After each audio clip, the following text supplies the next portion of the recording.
주기도문의 마지막 말씀인 13절 후반부의 말씀을 보시기 바랍니다. 나라와 권세와 영광이 아버지께 영원히 있사옵나이다. 아멘. 예수님이 가르쳐주신 모든 내용이 궁극적으로 향하고 있는 가장 중요한 방향, 중요한 초점은 결국 하나님의 나라와 권세와 영광을 찬양하는 것입니다.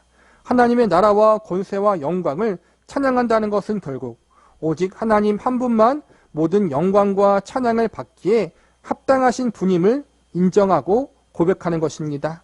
말씀 공부를 위해서 편의상 주기도문의 전반부는 공적인 영역의 기도, 후반부는 사적인 영역의 기도라고 나뉘었지만 궁극적으로 예수님이 가르쳐주신 주기도문의 모든 내용의 초점은 하나님께 모든 영광을 돌리고 그 하나님을 찬양하는 것에 있습니다. 하나님의 이름이 거룩히 여김을 받으시는 것과 하나님의 나라가 임하는 것, 하나님의 뜻이 하늘과 땅에서 이루어지는 것, 또한 하나님께서 우리에게 일용할 양식을 공급해 주시고 우리의 죄를 사해 주시고 우리를 시험과 악에서 구하여 주시는 것, 이 모든 것을 하나님이 직접 이루실 것을 우리는 믿습니다.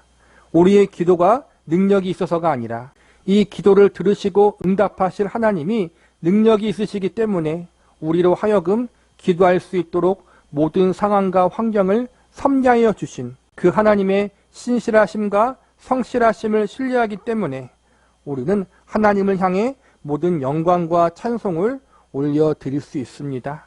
그리고 아멘으로 모든 기도를 끝마칠 수 있습니다. 물론 우리는 하나님이 우리의 기도에 대하여 어떠한 방식으로 응답하시고 이루실지는 온전히 다 알 수 없습니다. 그리고 우리의 기도가 우리가 생각했던 방법과 내용으로 이루어지지 않을 수도 있습니다. 우리의 기도가 우리가 기도했던 시기와 시간에 응답되지 않을 수 있습니다.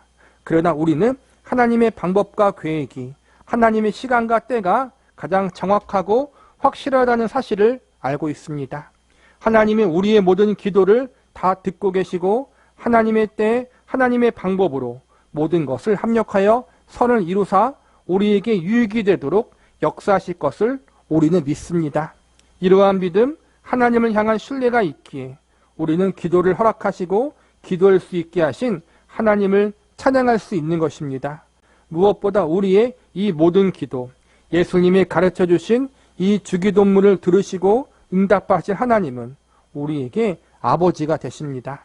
하나님을 아버지라 부를 수 있는 것은 하나님과 우리 사이가 매우 큰 사랑과 은혜의 관계로 맺어져 있음을 우리에게 알려주고 있는 것입니다.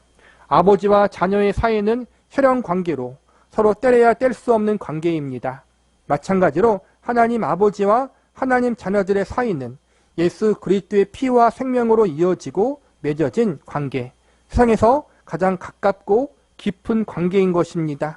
그래서 성경은 그분의 독생자 외아들 예수 그리스도를 우리를 위해 아끼지 않으시고 십자가에 내어주신 하나님이 우리를 위해서 그 무엇을 아끼시겠느냐, 이러한 말씀으로 우리에게 위로와 소망을 주고 있습니다. 그러므로 우리의 기도는 결코 허공을 메아리치는 헛된 기도, 땅에 떨어져 낭비되는 기도가 될 수 없습니다.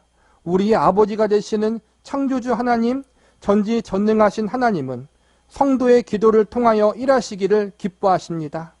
하나님은 우리의 기도를 통하여 우리가 하나님의 일에 동참하시기를 원하고 계십니다.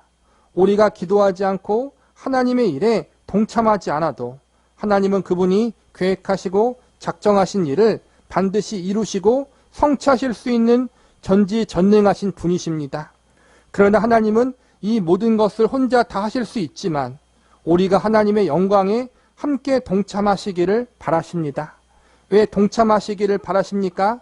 가장 가까이서 하나님을 만나고 목격하고 경험하기를 바라고 계시기 때문입니다. 하나님은 우리가 기도함으로 하나님의 일에 동참함으로 영광의 하나님이 어떠한 분이신지를 깊이 알기를 원하십니다. 그래서 일의 성취는 하나님의 첫 번째 목적이 아닙니다. 하나님의 제일 첫 번째 목표는 구원받은 주의 백성과 자녀들이 하나님을 알아가고 닮아가는 존재들로 자라나게 하는 것입니다. 하나님의 백성과 자녀인 우리들이 기도를 통하여 하나님의 일에 동참하고 그러므로 자신이나 세상을 의지하지 않고 하나님만 의지하는 자리에 이르도록 우리를 인도하십니다. 내가 믿고 섬기는 하나님이 어떠한 분이신지를 인격적으로 깊이 알아가고 닮아가는 자리로 이끄시는 것이 우리를 향한 하나님의 제일된 목적입니다. 즉 우리를 부르신 하나님의 형상을 담고 예수 그리스도의 장성한 분량에 이르게 하는 것이 하나님이 우리를 향해 갖고 계시는 제일 첫 번째 되는 목적과 목표인 것입니다. 이러한 사실을 예수님은 우리에게 알려주기 위해서 어떠한 마음의 자세와 태도로 그리고 어떠한 기도의 내용으로 하나님 앞에 나아가야 하는지 주기도문을 통하여 알려주시는 것입니다. 세상에서도 보면 아버지가 자식에게 좋은 기업을 물려주는 경우들이 있습니다. 근데 간혹 보면 부자 부모가 자녀에게 기업을 물려줄 때 제대로 준비시키지 않아 부모가 물려준 기업을 홀딱 말아먹는 경우들이 있습니다. 어떤 경우에는 기업은 잘 운영하나 인성과 성품이 문제가 많아서 사회적으로 큰 무리를 일으키는 경우도 있습니다. 하나님은 지혜로우신 분이기 때문에 우리가 그렇게 되기를 바라지 않으십니다.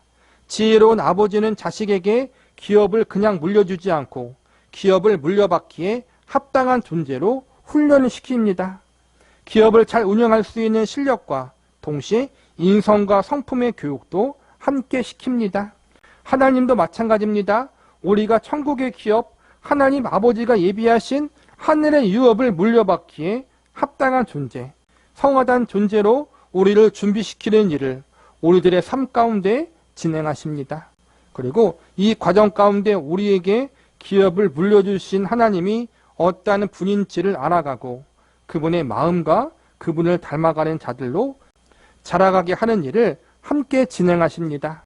예수님이 우리에게 가르쳐 주신 기도, 주기도문에 이러한 놀라운 교훈과 의미들이 있음을 우리가 깨닫고 주기도문을 보고 읽고 묵상할 때마다 우리가 배운 주기도문의 말씀 속에 담긴 이 깊은 교훈과 의미들을 되새기며 우리의 기도를 받으시는 하나님을 더욱 깊이 만나고 알아가며 그분을 더욱 깊이 닮아가는 자리로 나아갈 수 있는 저와 여러분이 되시기를 간절히 바랍니다.